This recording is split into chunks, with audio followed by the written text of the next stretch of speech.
أعوذ بالله السميع العليم من الشيطان الرجيم.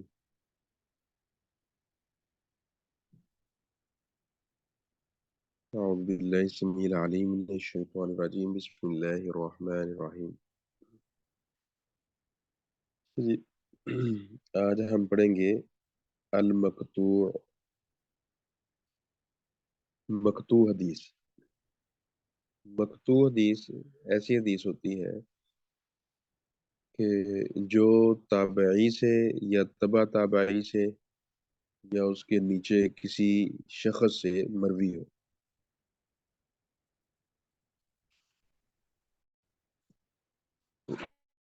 تو اس کا کوئی فعل ہو تو اس کو مقطوع بولتے ہیں. تب یہ لفظ تو ہے قطع سے، قاف قاف طا عین، قطع، کٹی ہوئی. تو لفظی معنی تو کٹی ہوئی ہے. تو لیکن یہ ایک خاص اصطلاح ہے. وہ جو سند کٹی ہوئی ہو تو اسے منقطع بولتے ہیں. جس طرح ہم نے پہلے پڑھا ہے کہ ضعیف حدیث کی اقسام میں سے اس کی 4 قسمیں ہیں. اگر راوی گر گیا ہو، راوی حذف ہو اور سند کٹ گئی ہو تو اسے بولتے ہیں منقطع. تو یہ مقطوع جو ہے یہ منقطع سے ہٹ کر ہے. منقطع ہوتی ہے جس کی سند کٹی ہوئی ہو. مقطوع ہوتی ہے وہ متن، وہ الفاظ حدیث کے کہ جو اللہ کے نبی صلی اللہ علیہ وسلم سے نہیں، کسی صحابی سے نہیں، بلکہ کسی تابعی سے مروی ہیں. تابعی سے یا تبع تابعی سے مروی ہیں، اس کا قول یا اس کا کوئی عمل، تو اسے مقطوع بولتے ہیں. تو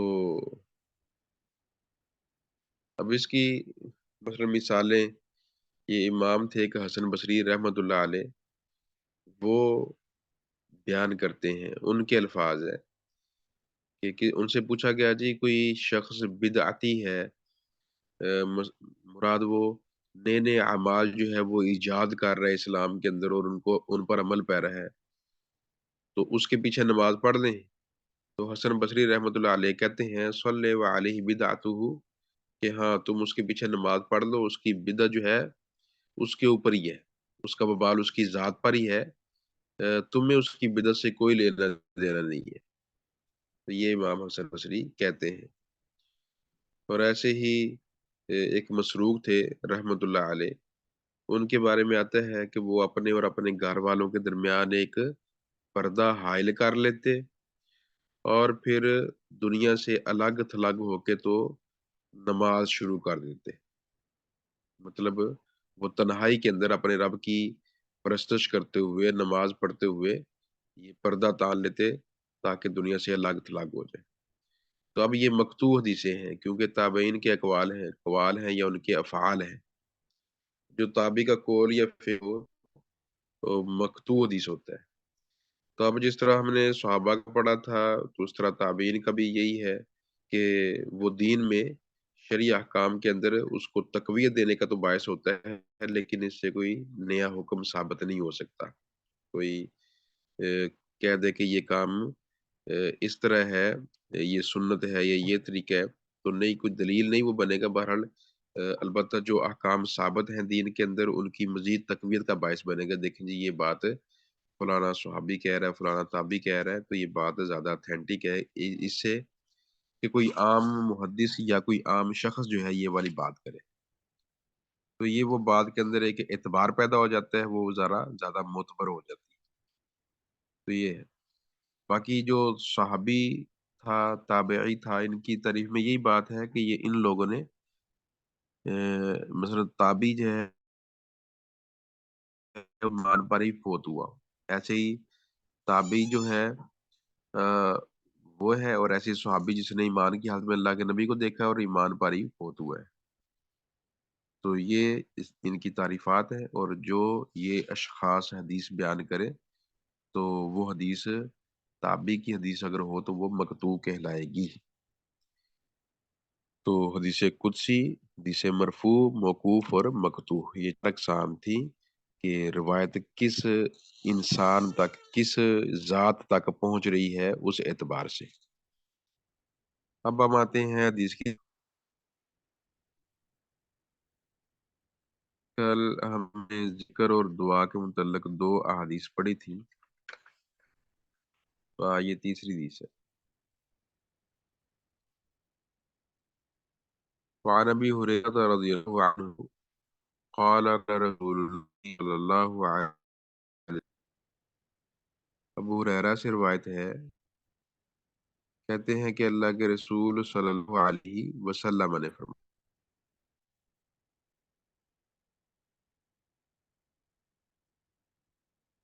ما جلس نے بیٹھی قوم کو مجلس، شیخ آپ کی آواز کٹنی شروع ہو گئی ہے، لا حول ولا قوت الا باللہ العلی العظیم۔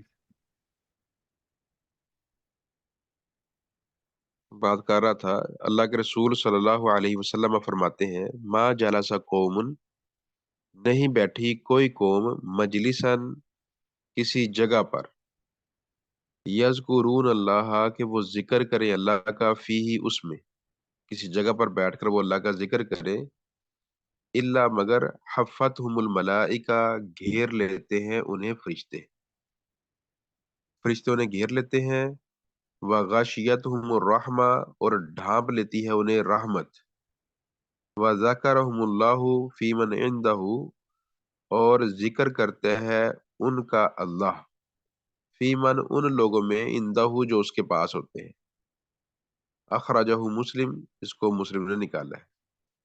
یعنی جو بھی قوم کسی جگہ پر بیٹھ کر اللہ کا ذکر کرتی ہے تو فرشتے آ کر ان کو گھیر لیتے ہیں اور رحمت ان کو ڈھانپ لیتی ہے، اور اللہ اپنے پاس موجود لوگوں میں اس بندے کا پھر تذکرہ فرماتے ہیں۔ اس کو مسلم نے بیان کیا۔ تو اب اس حدیث کی جو مکمل وضاحت ہے وہ بخاری میں آتی ہے۔ اللہ کے نبی صلی اللہ علیہ وسلم ایک لمبی حدیث بیان کرتے ہیں کہ اس میں یہ ہے کہ اللہ کے کچھ فرشتے وہ راستوں میں ذکر کرنے والوں کو تلاش کرنے کے لیے گھومتے پھرتے رہتے ہیں۔ یعنی اللہ نے کچھ فرشتوں کی ڈیوٹی لگائی ہوئی ہے کہ وہ دنیا میں پھریں اور دیکھیں کہاں میرا ذکر ہو رہا ہے۔ اب جب انہیں کوئی ایسی محفل ملتی ہے تو اللہ کے رسول فرماتے ہیں صلی اللہ علیہ وسلم، تو وہ پھر ایک دوسرے کو آواز دیتے ہیں کہ ادھر آؤ، یہاں پر تمہارا مقصود ہے، وہ جس مقصد کے لیے تم پھر رہے ہو تو یہاں تمہارا مقصد پورا ہو رہا ہے، یہاں پر لوگ بیٹھے ہوئے ہیں اللہ کا ذکر کرنے والے۔ تو اب جب یہ فرشتے وہاں پر آتے ہیں تو اس کو گھیر لیتے ہیں اور ایک دوسرے کے اوپر ہوتے ہوتے آسمان تک پہنچ جاتے ہیں۔ جس طرح یہ شیطان کے بارے میں آتا ہے نا کہ یہ آسمان سے خبریں چوری کرتے ہیں، تو ایک کے اوپر دوسرا شیطان سوار ہوتا ہے حتیٰ کہ یہ آسمانوں تک پہنچ جاتے ہیں۔ تو پھر وہ ایک آدھی بات سن لیتے ہیں اور وہ آ کے نجومی کو بتاتے ہیں جس سے وہ پیشن گوئی کرتا ہے، تو ایک ساتھ کے ساتھ وہ 100 جھوٹ ملاتا ہے، حدیث میں آتا ہے۔ تو بہرحال یہ کیفیت یہ فرشتوں کے اندر بھی ملتی ہے کہ جب انہیں ذکر کی کوئی محفل ملتی ہے تو وہاں پر یوں وہ گھیرا ڈالتے ہیں اور آسمان تک اس کو ارد گرد سے ڈھانپ لیتے ہیں۔ تو اب اللہ کے رسول فرماتے ہیں صلی اللہ علیہ وسلم کہ اب جب یہ فرشتے اپنے اس کام کو سر انجام دینے کے بعد رب کے پاس جاتے ہیں تو اللہ ان سے پوچھتا ہے، پھر سوال کرتا ہے، یعنی ویسے لطف لینے کے لیے جس طرح مثلا ہمارے لوگ جو ہیں وہ مکہ جائیں عمرہ کرنے کے لیے تو واپس آ کے بڑے شوق سے پھر وہاں کے قصے سناتے ہیں، تو یہ ایک شوق ہوتا ہے۔ تو ایسے ہی اللہ تبارک و تعالیٰ حالات سب جانتے ہیں، اللہ کے رسول فرماتے ہیں کہ اللہ سب جانتے ہوتے ہیں، اللہ کو ہر چیز کی خبر ہوتی ہے، لیکن پھر بھی اللہ تبارک و تعالیٰ وہ فرشتوں سے کہہ لیں کہ بڑے شوق سے ہم کلام ہوتے ہیں اور ان سے پوچھتے ہیں کہ وہ بندے کیا کر رہے تھے، تو فرشتے کہتے ہیں اللہ تیری پاکی بیان کر رہے تھے، تیری بڑائی بیان کر رہے تھے، تیری تعریفیں کر رہے تھے۔ تو اللہ پوچھتے ہیں جی انہوں نے مجھے دیکھا ہوا ہے؟ کہنے لگے نہیں۔ اللہ فرماتے ہیں کہ اگر وہ دیکھ لیں تو آج ان کا شوق اور بڑھ جائے، تو تیری اور ہی بات کریں اور تیری بڑھ کر بزرگی بیان کریں۔ اچھا کیا مانگ رہے تھے؟ وہ جی تم سے جنت مانگ رہے تھے، جنت دیکھی ہے؟ نہیں اللہ نہیں دیکھی انہوں نے۔ دیکھ لیں تو پھر؟ تو کہا جی ان کی ہرس اور بڑھ جائے، ان کی طلب کے اندر اور اضافہ ہو جائے، رغبت بڑھ جائے ان کی۔ اللہ اکبر۔ پناہ کس سے مانگ رہے تھے؟ کہا آگ سے۔ کہا اسے دیکھا ہے؟ تو فرشتے کہتے ہیں نہیں، اللہ اسے دیکھا تو نہیں ہے۔ کہا دیکھ لے تو پھر کیا کرے؟ آپ بھاگے اس سے، ڈرے اللہ مزید اس سے۔ تو اللہ تبارک و تعالیٰ دینے کے بعد کہتے ہیں تو گواہ بن جاؤ کہ میں نے انہیں بخش دیا ہے، ان کو میں نے معاف کر دیا ہے۔ اللہ اکبر۔ تو ایک فرشتہ بولتا ہے، وہ کہتا ہے جی اللہ جی اس میں تو ایک بندہ ویسے اپنے کسی کام سے آیا ہوا تھا، وہ اس ذکر کی محفل کا حصہ نہیں تھا۔ تو حدیث میں آتا ہے کہ اللہ فرماتے ہیں کہ یہ لوگ ہیں لا یشقا جلیسہم، ایسے لوگ ہیں کہ ان کے پاس بیٹھنے والا بھی محروم نہیں رہتا۔ تو مطلب وہ جو بندہ ویسے اپنے کسی کام سے آیا تھا، تب اس کو بھی یہی والے فضائل اس کو عطا ہو گئی، اس کو بھی بخشش جو ہے میری وہ عطا ہو گئی۔ تو مراد اللہ کی یاد سے مراد جس طرح یہ ہم حدیث پڑھ رہے ہیں پڑھا رہے ہیں، تو یہ ظاہری بات اللہ کی یاد میں یہ سارا کام ہو رہا ہے۔ تو یہ یعنی کوئی بھی یہ دین کی محفل ہے جس میں اللہ تبارک و تعالیٰ کے قرآن کو پڑھایا جا رہا ہے، حدیث پڑھائی جا رہی ہے، یا یہ یعنی وہی دو قسم کی آتی ہے، وما ينطق عن الهوى ان هو الا وحی یوحى۔ یہ محمد صلی اللہ علیہ وسلم جب بھی بولتے ہیں وحی کی وجہ سے بولتے ہیں جو ان کی طرف کی گئی ہوتی ہے۔ تو یعنی اس کے بارے میں علماء کا کہنا ہے کہ وہ جو امور اللہ کے نبی صلی اللہ علیہ وسلم نے ڈسکس کیے ہیں ذاتی حاجات کے متعلق، ذاتی ضروریات کے متعلق، کوئی کھانا پینا، کوئی قضاء حاجت، کوئی سونا، جو ذاتی امور ہیں، ان سے ہٹ کر جو شریعت سازی کے طور پر اللہ کے نبی نے جو بھی لفظ بولا ہے نا، وہ سارا وہی ہے۔ یہ آیت ہے قرآن کی، قرآن کی آیت کہہ رہی ہے کہ شریعت سازی کے طور پر یعنی اسلام کی قوانین طے کرنے کے لیے اللہ کے نبی نے جو بھی الفاظ بولے ہیں وہ سارے وہی ہے۔ اس لیے وحی کی دو قسمیں ہیں کہ وحی جلی ہے کہ وحی خفی ہے، جس طرح پہلے بھی آپ کو بتایا۔ تو وحی جلی قرآن ہے جس کے الفاظ بھی اللہ کی طرف سے آئے ہیں اور معنی بھی، اور وحی خفی یہ حدیث ہے کہ جس کے الفاظ نہیں اللہ کی طرف سے الفاظ ہوتے ہیں، البتہ وحی پر وما ينطق عن الهوى ان هو آپ جو ہے وہ وہی یاد پر ہی بولتے ہیں، مطلب جو شریعت سازی کے طور پر، ذاتی حاجات کے لیے نہیں۔ تو اس وجہ سے یہ اللہ کے نبی صلی اللہ علیہ وسلم کی یعنی جو باتیں بھی ہم تک پہنچتی ہیں تو اللہ کے نبی صلی اللہ علیہ وسلم کی وہ ساری باتیں وہ وہی ہوتی ہیں، وہ دین کا حصہ ہوتا ہے۔ تو بہرحال اللہ عز و جل نے یہ پھر ان سارے بندوں کو معاف فرما دیتے ہیں اور ان کی بخشش فرما دیتے ہیں۔ تو البتہ یہ ہے کہ یہ ذکر جو اللہ کا کرنا ہے، اب یہ ذکر وہ قرآن ہو، حدیث کا پڑھنا پڑھانا ہو، یا ویسے بندہ اللہ کو یاد کرے، الحمدللہ۔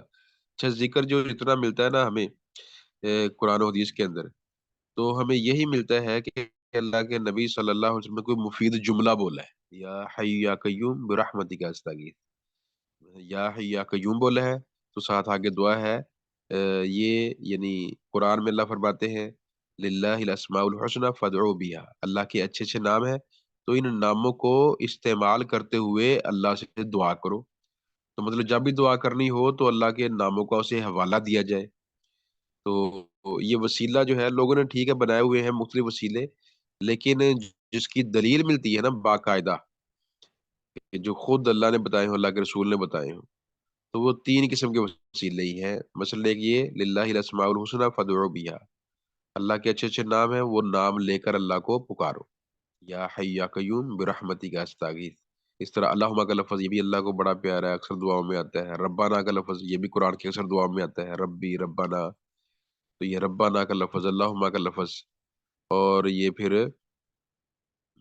یا حی یا قیوم، یعنی کہہ لے کہ یا حی یا قیوم میں تو بعض کہتے ہیں یہ اسم اعظم ہے، وہ اسم اعظم کہ جس کو پکارا جائے تو اللہ ہر دعا بندے کی سن لیتا ہے۔ تو اب یہ للہ اسماء الحسنى فادعوا بها، اللہ قرآن میں کہتے ہیں کہ اللہ کے اچھے اچھے نام ہیں، تو ان ناموں کے ذریعے اللہ کو پکارو۔ تو ان ناموں کو بطور وسیلہ بنا کے اللہ کو پکارو، خود اللہ نے حکم دیا ہے۔ اور پھر وہ حدیث آتی بخاری کے اندر کہ تین لوگ غار میں گھسے، طوفان آیا ہوا تھا، تو اوپر سے پتھر آڑ گرا، غار کا منہ بند ہو گیا۔ تو اب انہوں نے وہاں پر یہی کہا کہ اپنے نیک اعمال جو تم نے کیے ہیں نا خالص اللہ کے لیے، اس کا حوالہ دو اور اللہ سے دعا کرو اللہ ہماری مصیبت دور کر دے۔ تو انہوں نے ایسے ہی کیا تو اللہ نے پھر وہ پتھر ہٹا دیا، حالانکہ کسی انسان میں بس میں نہیں تھا کہ وہ ہٹتا، اور وہ وہیں دب کے مر جاتے اس کے اندر سسک سسک کر. تو لیکن وہ پتھر ہٹ گیا. اب یہ بھی حدیث ہے بخاری کی، اور اس میں دلیل ہے کہ انہوں نے کہا جی اللہ میں نے یہ نیکی کی ہے، اگر تجھے قبول ہے تو ہمارا یہ تکلیف دور کر دے. تو نیکی کو وسیلہ بنا کے انہوں نے پیش کیا ہے. اور تیسرا وسیلہ آتا ہے کہ کسی نیک آدمی سے دعا کروانا. صحابہ کرام اللہ کے نبی سے دعا کرواتے تھے. جب اللہ کے نبی فوت ہو گئے ہیں اس کے بعد پھر کسی نے اللہ کے نبی کو وسیلہ نہیں بنایا. حضرت عمر بن خطاب رضی اللہ تعالی عنہ سے حدیث آتی ہے کہ انہوں نے اللہ کے نبی کے چچا عباس کو لیا، بارش نہیں ہو رہی تھی، ان کو لے کر گئے میدان میں، دعا کی. اللہ پہلے تیرے نبی زندہ تھے، ہم ان سے دعا کروایا کرتے تھے، اب وہ دنیا میں نہیں ہے تو ہم تیرے نبی کے چچا کو لے کر آئے ہیں، تو ان کی دعا قبول فرما اور ہمیں بارش عطا فرما. اور حدیث میں آتا ہے کہ اللہ نے بارش عطا فرما دی.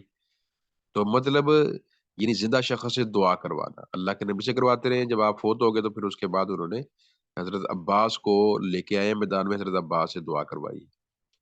تو بہرحال یہ ایک اضافی نقطہ تھا، نوٹ تھا. تو بات ہو رہی تھی کہ اللہ کے نبی صلی اللہ علیہ وسلم نے جب بھی اللہ کا کوئی ذکر کیا ہے، کوئی دعا کی ہے، تو ایک مفید جملہ بولا ہے.